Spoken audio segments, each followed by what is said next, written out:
जय जगन्नाथ रजर पोड़ पिठा खाई विजा नहीं गलानी कि आज बनैबा आंब पिठा माने मैंगो केक। आंब को काटी देगिरी एथुर रस काढिबा एटा को यूट्यूब देखि शिखुछ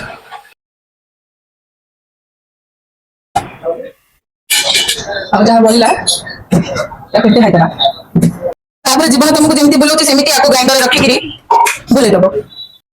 कंसारे कपड़ी चीनी आधा कप दही 1/4 कप तेल भानिला एसेंस फूड कलर आंब रस चालुणी रे मैदा आउ सुजी पकईकि झांका झांकी करके पकईदेला पर ताको घाटा घाटी करी अध घंटा रखिदेकी से इनो आउ क्षीर मिसेकरी पुणी थे घाटा घाटी करदेकरी गोटे गिन्नारे तेल टिके अटा टिके पकईकरी मिसामिशी करदेकी मांडू उपर तुम ढाली है भाई आपको ता ऊपर ढाली देकी ओभेन की प्रेसर कुकर रखिदेला अध घंटा घंटा पर तो खेल शेष आउ। ओवरऑल सब ठीक ठाक अच्छी आ चीनी पड़ता तो मैंने पकड़ा चीनी टे अधिक पकईदब। हाँ राजी बाय बाय।